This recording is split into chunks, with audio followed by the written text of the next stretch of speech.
Good morning, everyone online. So thanks, everyone, for joining us again this morning. And again, if you're first day today, thanks for joining us in general. This morning we have a panel on embodied carbon with an exciting group of panelists with a range of experience in policy and embodied carbon modeling tools. So much like yesterday, we will have the panelists each share a short presentation, and at the end of that, we will have 15 to 20 minutes for Q&A. For the folks online, it's the same as yesterday. Please submit your questions to the chat, which will be the WebEx chat now, during the session, and we'll be collecting those as we go and be able to share those at the end. And then for people in the room, please hold your questions to the end, and we'll do the same with a microphone, handing it around to catch everyone's questions. So we do have 3 panelists. I need to find them. We do have... There they are, okay. 1, 2, and 3. So we do have Webley Bowles with us, Jack Rusk and Nilesh Bansal. Webley Bowles is from MBI, Jack Rusk from EHDD Architecture, and Nilesh Bansal from Cove Tool. First up is Webley. Webley Bowles is an architect with 20 years of experience and works for the New Building Institute as a senior project manager. Her current research efforts include embodied carbon in codes, energy benchmarking for cultural institutions, and carbon neutral building messaging. Thanks for that. Yes, hand it over to you. Hi, I'm Webley Bowles. She's an imposter. Just going to get your slides set up here. Is this you? Yeah. Okay, great.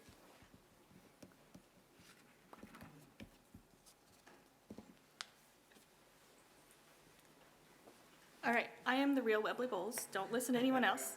I appreciated the recap from yesterday. I was not here, but I feel like I am now engaged in the conversation that you've been having, so that was fantastic.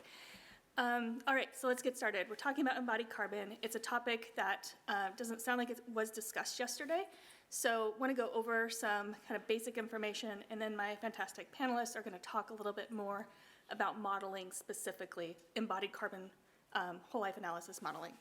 So does anyone not know that buildings account for 40% of global emissions? If you don't, you do now know, right? But what's important to know is about 1/3 of those emissions are associated with the building products from the built environment. And on the right-hand side, this is a 1912 article stating the importance of tackling greenhouse gas emissions. So we've known about this for a long time. We've known about the importance of what we're doing to our environment through burning fossil fuels. And now's the time that we are continuing to address it, but now's the time that we're really starting to focus on embodied carbon. For years, policies have been focused on operational carbon. We're all very familiar with that. Our building codes have done a really great job. We have, at the federal level, we have EPA in the United States and other agencies that have been tackling emissions from manufacturing. So embodied carbon, just to let you know exactly what it is the emissions associated with the extraction, the production, the manufacturing, and transportation associated with a building product or material. So it is really important to take care of this before the building is constructed, because operational carbons, you can change those during construction. You can lower your emissions throughout the building's life cycle. We're dealing with this on the grid side as well. We're lowering the emissions on the grid, which will then lower operational carbon. Embodied carbon, once the product is created, that's the majority of the emissions that are already out there. It's hard to put them back in. So when we talk about carbon, embodied carbon, there's whole life carbon, there's upfront carbon, there's all these different phrases that you'll hear around embodied carbon. This is the whole life cycle. This is a European standard, and it shows the whole different stages of production around embodied carbon. Across the bottom, you see the modules there. When we talk about upfront embodied carbon or embodied carbon in general, oftentimes people are talking about A1 through A3, and that's that extraction, production, manufacturing, and initial transportation. So we have this framework to talk about what we're even talking about. What stage are we going to be on? One thing I do want to note on this slide, you have the green area, and that is this maintain and use section. In there, the last two modules, B6 and B7, that is operational carbon. So there's a whole world of carbon that's outside of operational carbon that we need to address and we have the opportunity to address. So regardless of building type, location, size of building, there's two materials that always seem to dominate what's happening with embodied carbon, and that's concrete and steel. And I'm not picking on these products in particular. They just happen to stick out in nearly every analysis that you look at. These products are used more commonly, and so we're seeing huge emissions associated from them. So in the US, or excuse me, globally, steel is 6% of global emissions. In the US, that's 2%. You break that down to building emissions, the steel that goes into buildings in the US, that's 1% of our total emissions is associated with the steel that goes into our buildings. On the concrete side, it's 8% of global emissions. So you do the math on that and you see that that number is a little bit different from the 11% that I said up front. And that's just because carbon accounting is a little bit in flux at this point. So some people are saying that it's up to 25% of global emissions comes from building materials. It's an important thing to address. And that's why policymakers are seeing that that we want to address this through different policies. This is still an area that is forming what these policies are.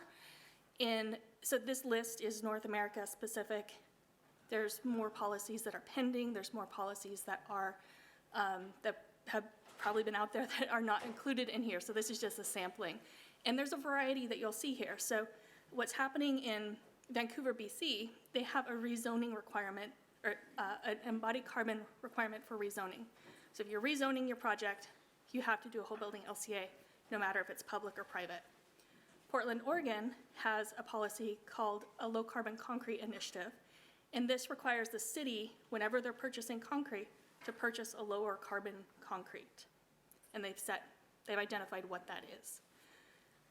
So there's a lot of different policies on here. I'm not going to go through all of them. I do want to note that the last one on there is ASHRAE 189.1, and this is the standard that becomes the International Green Construction Code. They're currently working to revise their standard so that it is addressing embodied carbon in materials as a specific requirement. There's a lot going on this in California because we are the Denmark of the US, right? So in Marin County, we have the concrete code. This was kind of put on hold during the pandemic, but this sets cement limits and concrete global warming potential, GWP limits. We also have Buy Clean California, which requires that anytime California purchases these products for their buildings, they have to meet specific global warming potential limits for those products. California AB 2446 is a whole building trading, a carbon trading program that will be up and running by 2026. So there's a lot that's happening around this, and this is just kind of to say, this is coming. Like, what are we going to do about it? Cal Green has a proposal out there that is, it's going to be mandatory if it passes for projects that are over 50,000 square feet. They'll have the option of doing building reuse, whole building LCA, or doing a prescriptive approach, which is similar to what we saw with Buy Clean California, where you have specific products that are meeting a specific global warming potential limit. The data is the EPDs, the Environmental Product Declaration, is the linchpin of a lot of this information that's coming out there. This is a document that tells us a summary of the environmental performance of a specific product or material. It will include the global warming potential, eutrophication, water use, energy use, et cetera. So it includes a lot of information. It does not confirm any sort of environmental performance. It does not show a check mark. It does not say that you meet a certain level. It's just information. But it's important information that we need for these policies. So other policies are starting to look at where these materials are being regulated so we can overlay embodied carbon requirements onto those. So MBI specifically is looking at building codes. And I want to set this up for our next conversation, is that the approach that we're currently looking at is this materials level approach. So let's look at concrete, steel, glass, other metals, and try to lower the carbon emissions of those materials. Once we understand those, we can start looking at systems and understanding how the mechanical system is operating. Okay, we've got operating on an embodied carbon, not an operational carbon standpoint. We can look at the system itself, all the metals that are included in there, the ductwork. There's ways to be efficient with the materials that we're using in our buildings.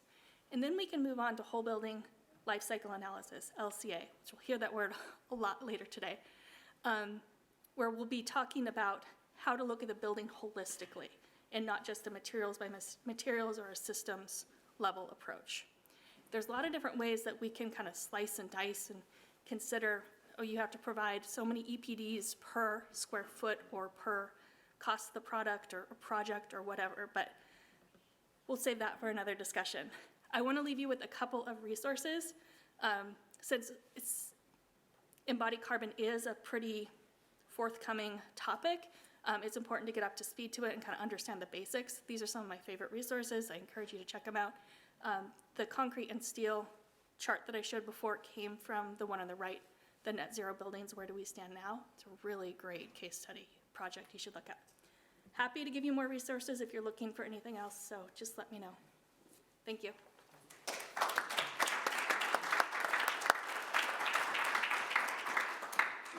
Thanks so much, Webley. Next in the panel, we have Jack Rusk.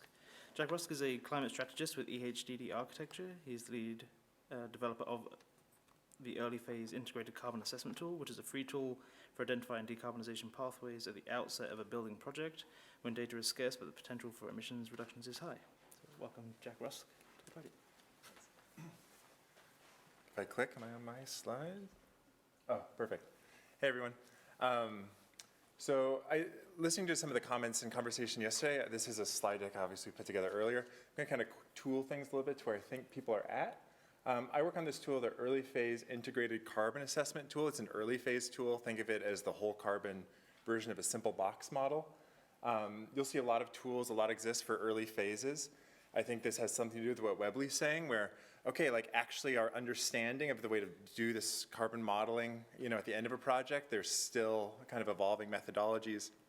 But there's really clear methodologies for doing whole building lifecycle assessment right now through tools like Tally, which is an LCI-based lifecycle assessment tool where you have physical inventories that come together in a building. This is different than tools that you use for the specification of low carbon materials, tools like EC3 or EPD-based tools like Webley was describing.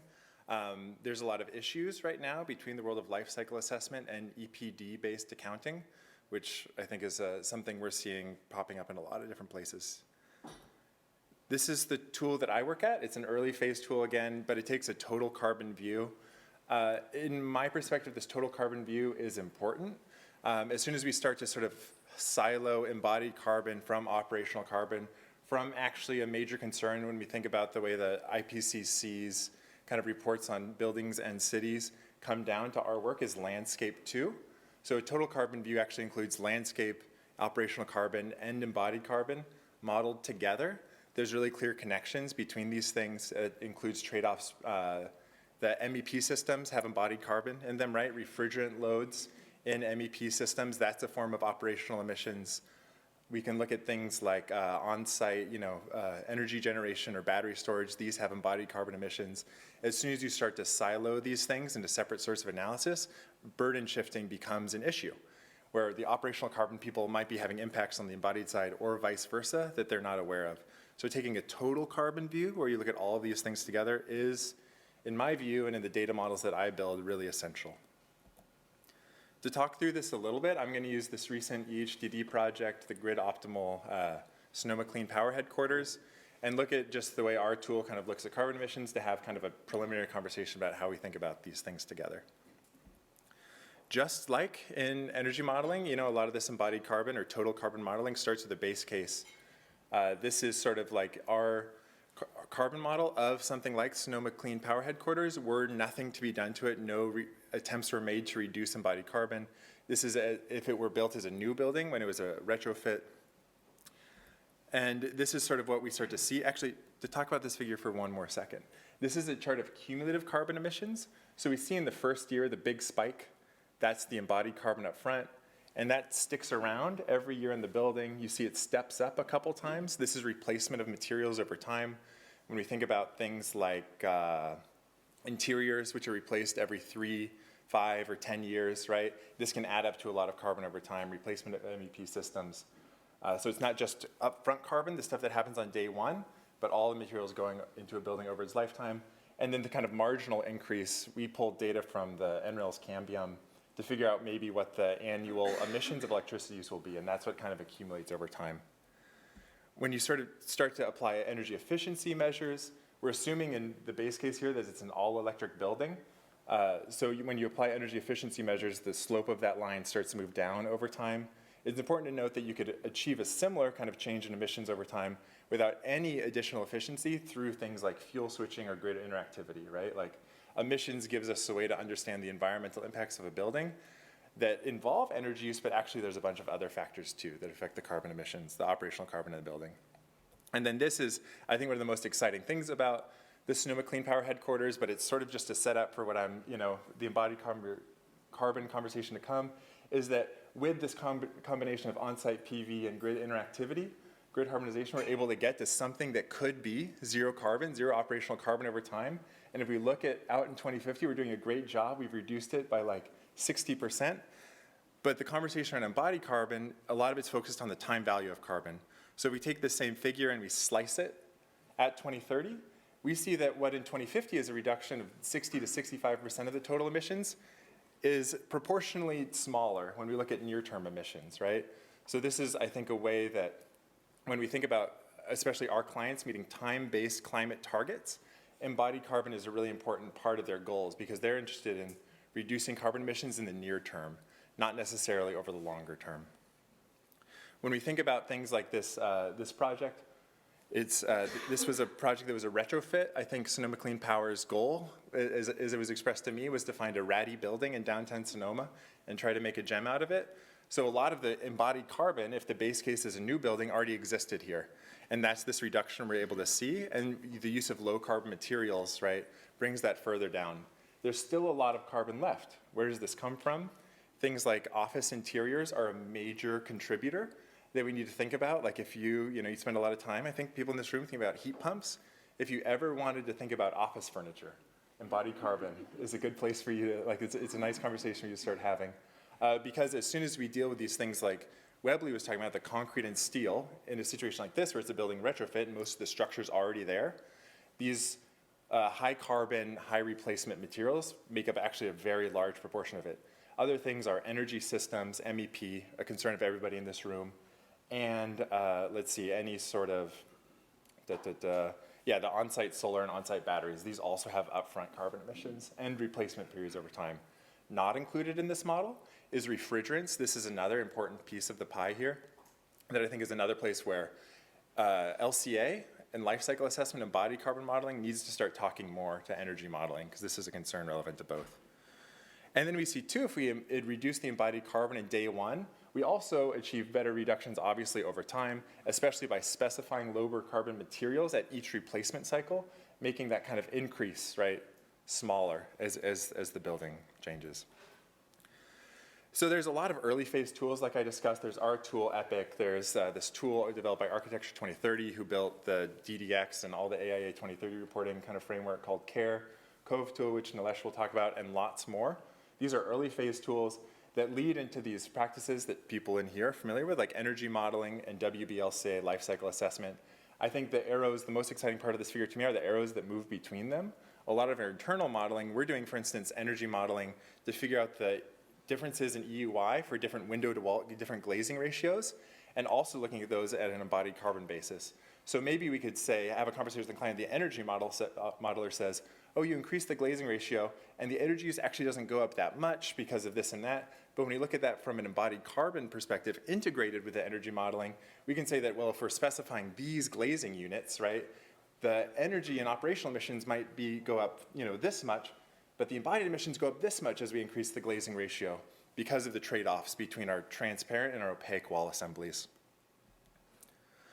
Maybe just a last note, I think we'll talk a lot about the first one as the day progresses, make sure everybody's speaking the same language. Like Webley mentioned, there's a lot of different approaches and conflicting methodologies here.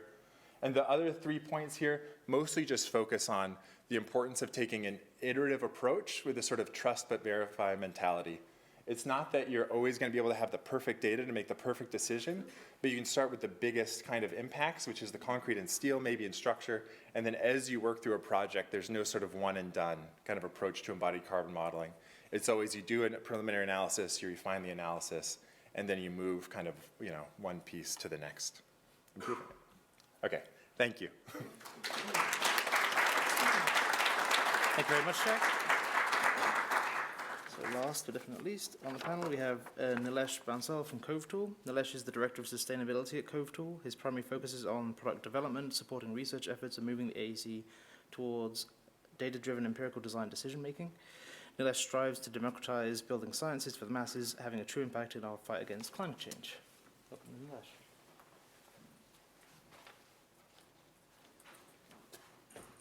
Hey guys, can you hear me just fine? Also, thanks to Jack and Webley for the awesome presentations. I think Jack covered most of the content I had, so I might be just echoing the same thoughts, but we'll see. So I think Jack and Webley already set us up with what is carbon, what policies are there out there right now. Jack's presentation had a case study, which was excellent, because you don't see such tools used in practice often, so that was a very great presentation about that. Epic is a great tool, definitely use that for your presentations. But what I'm going to focus on is the software or the tech side of things and how users are using these tools. So the first slide I have here is it's just showing what's going on in the back of the scenes with the tool developers, the tech people. So it's never going to be just one tool, which is going to be a solution for all your requirements or the questions. It's always going to take an ecosystem. That means, let's say if you're in the schematic design phase, you might have to look up for another tool. If you're in some other design phase, you might be looking at Tally. Similarly, EC3 is going to be providing the data for a lot of these features. For example, they have an open EPD initiative in which they're providing about 100,000 EPDs to all these tool developers. So I just wanted to highlight that it's always going to be an ecosystem. At the back of the stage, we're not really competing with each other. We're actually working very collaboratively. We are sharing all of our resources. Jack and I talk about the development of Epic and Cove Tool quite often. So just wanted to highlight that. This is a very important slide. And before I talk about the slide, I always bring up an analogy of, let's say, why is measuring carbon cost energy important on day one? So let's say the analogy is if you're trying to reduce your monthly expenses, and I'm sure everybody wants to do that in some way, do you always wait for getting the 100% accurate number? That only when I have the 100% accurate number or where my expenses are going is when I'll try reducing them? Or you would say, let's try to figure out all the biggest buckets we have. Let's get to an 80 to 90% accurate number. Let's start making those steps towards making the reduction in our expenses. So similar to how we're doing it for the monthly expenses, I don't know if the analogies stick or not, but in this specific case, if you're looking at the different project stages, starting from concept design to schematic design all the way to post-occupancy, if you have to make an impact, you need to know the estimates upfront on day one. Why is that important? It's because it's really important for you to set up your project targets on day one. And then you can start looking into different decision-making processes, such as, should we go for a renovation project or should we go for a new construction? How do we convince our clients to actually go for a renovation project? Can we actually show them the carbon emission savings? Do we have the tools to show that? Similarly, this will follow through on the design stages to the design development, in which, let's say you're trying to look at different massing schemes, you're trying to understand if we should go for a steel construction or concrete, or if we switch to mass timber, exactly how much savings are we looking at? And then that's exactly when we start seeing engineers come into play.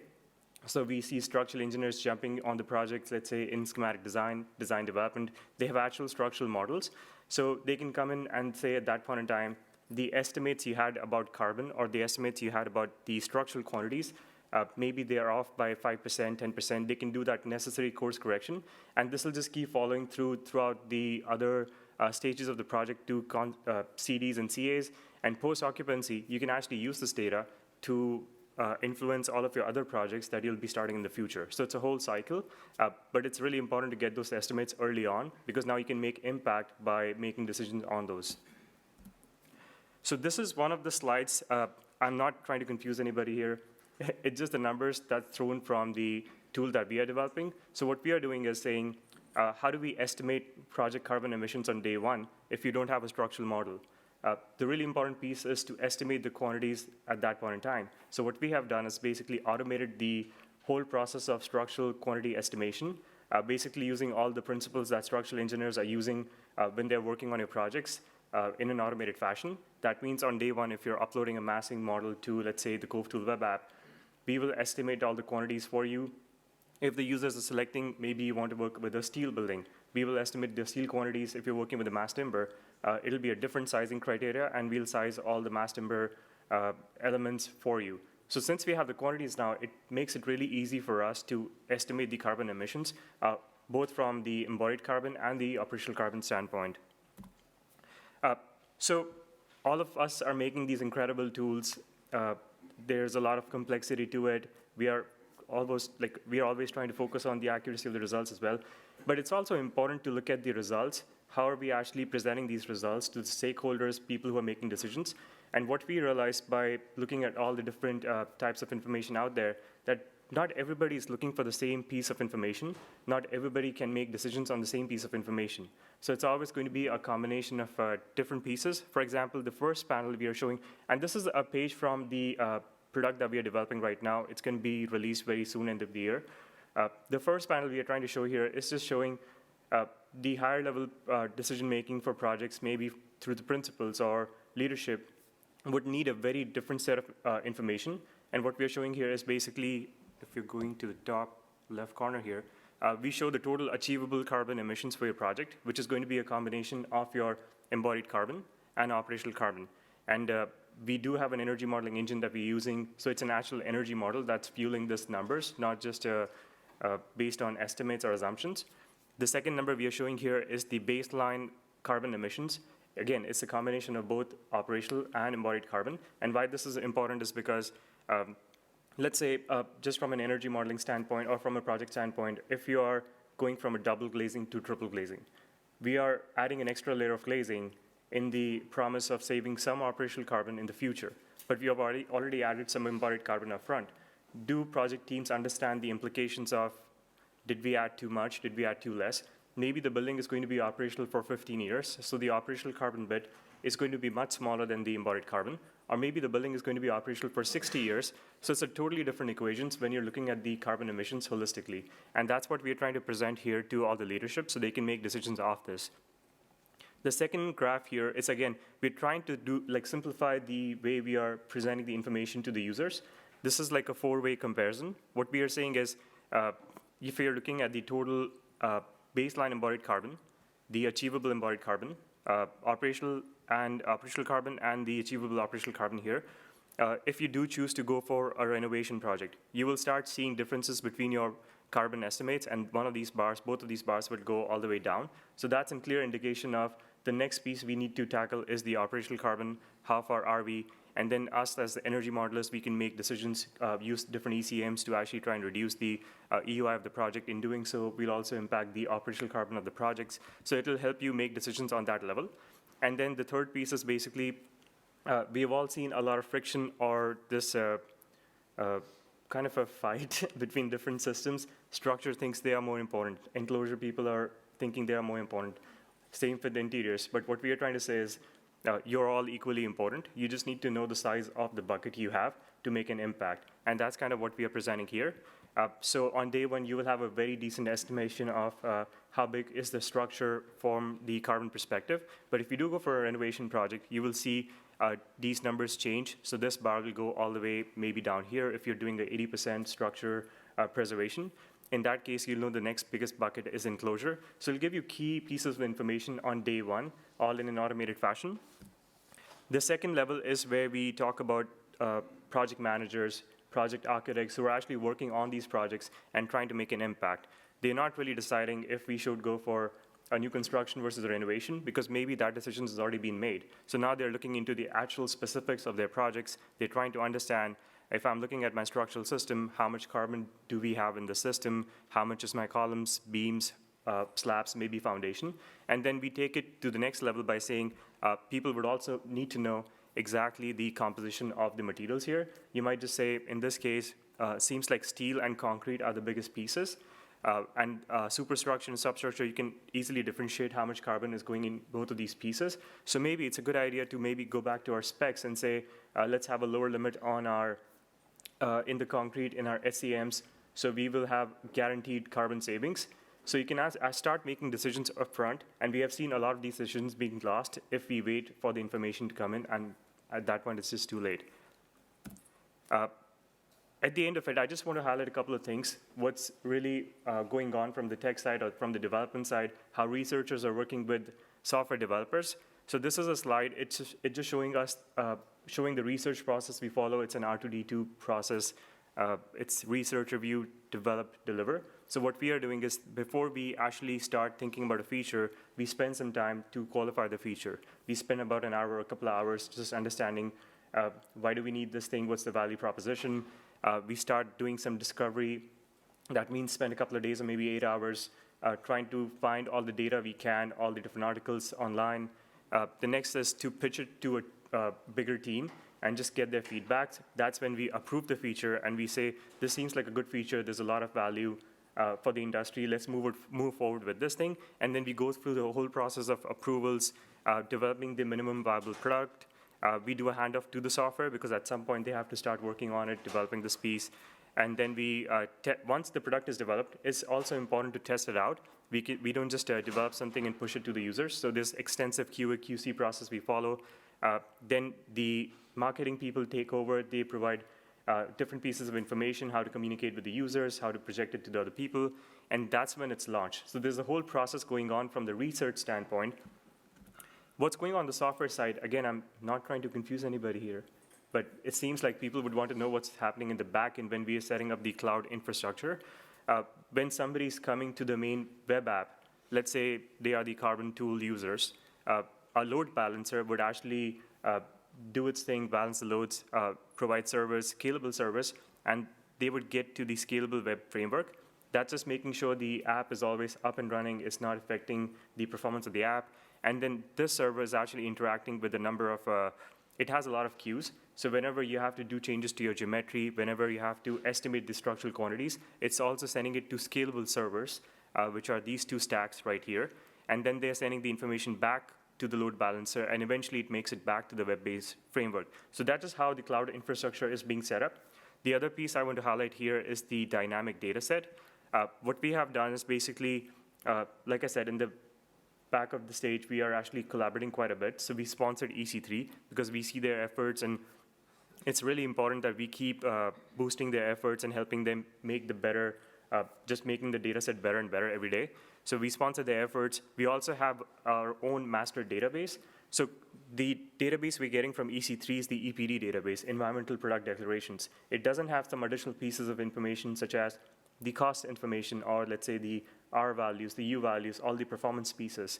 So we have our own independent Cove tool master database that we are connecting with the EPD database, and that's what's fueling in the different operations on the web side of things, the app side of things. So just from a software perspective, while researchers are working on this, we have about 15 people doing research on a daily basis. There's a team of 25 software developers maintaining the website, setting up the cloud-based infrastructure, testing the different products that we are developing. So there's a lot going on in the back end to make sure we have a successful product out. I am mentioning all this stuff because I have seen a number of times different design teams are trying and they are venturing out into developing their own products.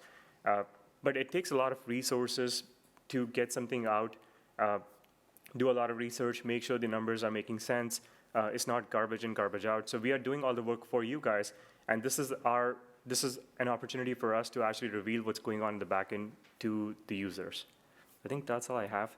But if you are interested in learning more about the Embodied Carbon.tool, you can definitely sign up through this QR code. It's not a spam. I know there were concerns about people showing QR codes in the beginning somewhere, so awesome. Thank you, guys. Yeah,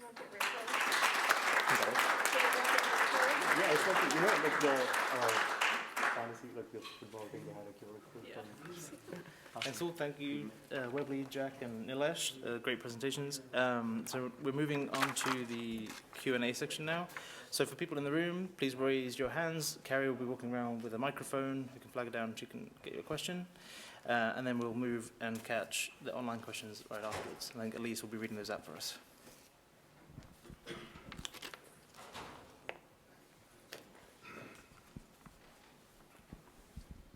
You guys, thank you so much. And this is the hard work. And getting this all on the same page. I guess this question is for you, Jack. Is you know, us as energy modelers, we're grappling with the energy side of the equation. You've got a huge job to do on the embodied carbon and structural. Who do you see taking responsibility of getting this all on the same page? And what role does BEM have and code in that sense? This is like, are you like the plant in the audience? This is, I think, a great place to make a shout out to MEP 2040. Maybe people know about it, maybe people don't, but it's kind of like a cross-industry climate commitment focused on embodied carbon in MEP systems. The Carbon Leadership Forum at University of Washington has done a lot of convening of these different groups. There's SE 2050. MEP, I guess, is a little more, you know. You guys can do it sooner. You're going to get to zero by 2040. Thank you. I would really recommend checking out their work. And then I think generally, actually, you know, I had those two little arrows between WB, LCA, and energy modeling. This is a conversation that we're having in all our projects too. When you're working on a project, you know, and like as architects start to think about this, and you as energy modelers start to think about this, like how does this conversation come home to every bit of work that we're doing to make sure that these things are in line? And then through these practices that we do every day, I think we'll start to build the fluency we need to really move these practices into policy frameworks and into like a more rigorous methodology. Can I add to that? Oh, please. I think the other important thing is to consider the professional organizations as well. So AIA has been asking for embodied carbon information when you're reporting your AIA information. Architect 2030 commitment. Architecture 2030 commitment, thank you. As well as ASHRAE. ASHRAE has actually been on the forefront of this. They are currently have a proposal, title, scope, and purpose out there for a standard that will be looking at embodied carbon and energy, operational carbon associated with the building. So that's really exciting. That's called 240p, I forget the name of it. That should be coming out late next year in a draft, so look forward to that.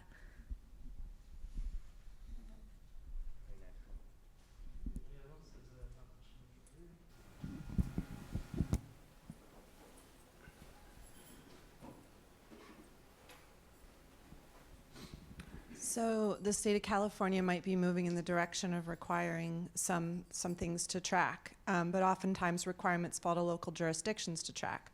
Local jurisdictions have their climate action plans and may move forward ahead of the state because they can move faster. But tracking is notoriously something that just doesn't seem to happen. Expense, not my job, overburdened building departments, et cetera. So what do you see evolving in terms of tools to complement maybe these powerful design tools that are coming out for the practitioner, but then later for the jurisdiction to make this achievable without it ending up on a city council agenda item as, why are we paying this much for this and what benefit does it bring? So how do you see that evolving so that we can actually make sure it happens? Yeah, that's a really great question. It's a question that's been coming up in how do we confirm compliance, right?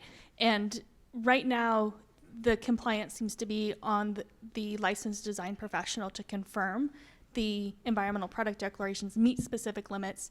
So there's no reason for a jurisdiction to collect that information at this point, because what are they going to do with it? They don't need a database, right? We have databases out there. So it's important that any data EPD, environmental product declaration, that's being used is in a public database so anyone can access it.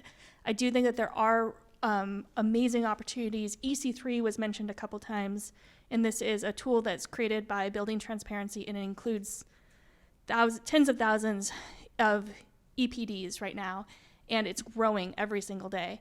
So it's a really great resource. Anyone can access it. You can access data on the back end of it as well.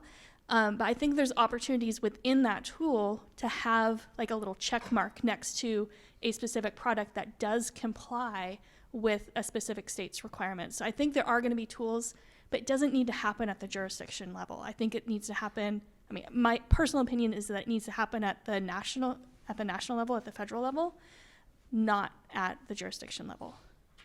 Can I add a little comment at the jurisdiction level? You mentioned climate action planning. I think this is going to be a really interesting thing we're evolving towards. You know, when we look at embodied carbon is sort of consumption-based accounting, where you're looking up across all the supply chains, but the ICLEI standards that govern climate action planning, these are like emissions actually happening in that jurisdiction, right? So technically, consumption-based accounting is not at all included in the framework for doing climate action planning. We see this evolving. Carbon Leadership Forum put out last year, we worked on it just a little bit. They used some of our data to build what it looks like to start to build consumption-based accounting into climate action planning. I could imagine this, like there's like, okay, people in Marin, the concrete codes, Bruce King and Ad Edminster, they're starting to sort of talk about this. I think we'll see it moving this direction, but it's not just gonna be doing the analysis, it's moving the frameworks for climate action planning forward to be able to encompass consumption-based emissions. Thank you. Move Hi. to online. Oh. One second, sorry. I'll just take one from online and go. Yeah. Oh.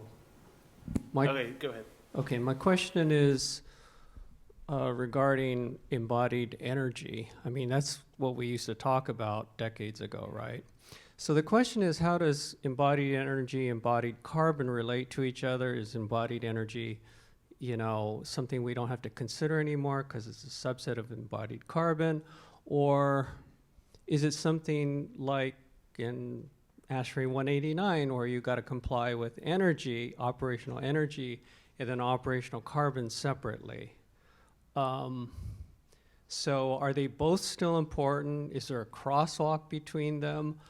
Obviously they're related. You know, how you make your steel, coal versus, you know, solar has an impact on embodied carbon, so there's a relationship, but you know, should we look at them separately? Should we still look at both of them? You know, can you translate one to the other? Sure, yeah. So we know that there is a difference between energy and carbon, and that's why we're talking about embodied carbon now, is because as we have more renewables, the energy sources are variable. So I think it's my understanding that embodied energy is not really the topic of conversation. It's the equalizer, it's the CO2e that we're concerned about, because that's kind of normalizing the conversation and kind of setting that limit. But yes, it is important to understand operational carbon versus, or operational energy versus embodied carbon and the relationship between the two. There is, I think the term trade-offs was being used previously, but I want to make sure that we're talking about balancing that, because it's not necessarily let's lose efficiency for embodied carbon, it's making sure that it meets the goals of the project. So that's an important consideration, is there is a relationship and you need to understand what is causing increased embodied carbon, what's causing increased operational carbon, and how do you balance those for the project. So can I add one more thing there? So the embodied energy in carbon, energy is not directly proportional to carbon because the energy can have different mixes. So like Webley is saying, the focus is shifting towards balancing, just understanding the mix of the energy. Even if you have low embodied energy, doesn't mean you have the right mix, so the carbon might still be high. So that's kind of like has shifted the conversation over time. And the one thing I also want to mention is like in AC, we have this thing where a new term comes in play, let's say EUI, energies, intensities, energy, we focus all of our energy to just one area. Then the operational carbon came into the play. We were all talking about operational carbon. Embodied carbon is the new term that we are starting to work on. Every time there's a new term comes in play, we focus to that thing and lose track of the other items. Not everybody, not the experts, but there are definitely cases where we lose track. I think the idea is to keep everything in our sites, just make sure we are balancing all of those pieces together. So not lose track of operational carbon if we start talking about the embodied carbon, similarly for the embodied energy. So just wanted to add that. Thank you. We're going to take a question online. If Elise can read that out, please. Oh, sure. So I am a plant. And I, I could add context to that, but I won't. I wanted to ask, what's a good number for embodied carbon, and how do you, could you add some context around benchmarks? 0. 0 is good. Oh, that was easy. So I'm assuming it's aimed towards how do you compare what's good, what's bad for your project, right? So we rely on the averages which are published by CLF. So they published the baselines last year, 2021 June. We are still waiting on the next year's or this year's baselines. And we compare the project's carbon emissions to those baselines. So, and they have 3 different slabs to compare. It's a low, medium, and high. And the users can define exactly what they're trying to comply with or just compare with. We're also moving towards the idea of localized averages. That means if you're located in Australia versus you're located in US, those are 2 different locations. The compositions would be different. So why are we trying to compare the averages of this location to the other? So what if we can create a group of all the available products in the proximal distance of, let's say if it's concrete, it doesn't make sense to go find concrete beyond 150 miles. So we should always try to look for the averages within that distance if we can find those materials. So just trying to do localized averages. And if you're doing better than that, that's a good comparison to begin with. But we are, like Beverly said, there are standards coming into play. Ash is working on 240p to define those averages and the standards, what we should be complying with. So in near future, we'll see a lot of these things come in play. But right now, we're just trying to make sure we are making an impact, reducing emissions overall. Can I follow up on that? The CLF baselines that Nilesh is talking about are material specific. I think sometimes this question comes up to be like, okay, for my whole building, my embodied carbon intensity per square foot, like what's a good number? I'm on the technical advisor group at the ILFI for energy and carbon, and they did this thing kind of like interesting where they said it, they're like 500. 500 is the number, kilograms of CO2e per meter squared. Interesting, but I think when you start to dig in, it's really, I don't think we're there yet actually where we can know this. Even the published data sets, some fairly large, always have this little asterisk on them that says like, well, we don't really know what the mix is. These are self-reporting projects. There's a bias inherent in that. And the other thing that happens, a danger that currently exists when we set these numbers that say, okay, we're gonna beat 500, is that there's a lot of different scopes that people include. We have this total carbon thing. We include, you know, landscape. We include interiors and MEP. Some people just look at structure. And this thing has happened. There's a prominent case study, I'll say, that is floating around kind of in these conversations about a prominent tech campus where they did this whole carbon analysis, but then, hey, they had to dig a big foundation and put up all this shoring. And they said, well, we're not going to include these shoring works in our embodied carbon analysis. It'll move us over, right, our goal. So it's like, no, like the idea is to get actually this total accounting of everything we can, not to set a baseline and then try to like just jimmy your scope to try to make it work, right? So we have a lot of work to do to make sure that we're speaking the same language. 0, I think, as Webley said, is a great baseline to start from. Maybe not start, but Okay. achieve, Yes. aspirational. Thank you. I think. Oh, So in Title 24, when we try to capture carbon savings from like electrification or energy savings, in the software, we only consider emissions from combusting natural gas. But we don't consider any of the upstream, you know, from extraction, you know, for petroleum, you got refineries with steel and concrete and all that. Should we be looking at upstream carbon when we're fuel switching away from natural gas? I mean, that would make alternatives even more attractive, right? Yes. We include in our models upstream emissions, and we also include things like, you know, on-site and upstream methane leakage. This is important to consider when we think about the life cycle emissions from things like natural gas. That's an upstream emission. It also depends on your reporting framework. This is another thing where things don't always match up exactly, but it seems like a better practice to me that the final user, the demand, takes responsibility for upstream consumption-based emissions. But Got a question over here about zero. So I was actually, after each of your presentations, I'm like, oh, we didn't see a bunch of all these carbon neutral projects. We had zero impact. So offset, well, part of it is, I don't know, we're seeing a lot of claims about carbon being carbon neutral. I'm starting to hear people correct themselves and, oh, it's net zero carbon neutral. So, okay, that's better. But so the scope, isn't covering everything now. So presumably we get more better data. The numbers are actually going up, right? And then the offset market, and the offset is not equal to the embodied carbon being utilized. What are your thoughts and opinions on these carbon neutral claims and, how that kind of balancing or the net zero works in the fairness of that? I'm not going to step on that. I'll jump in.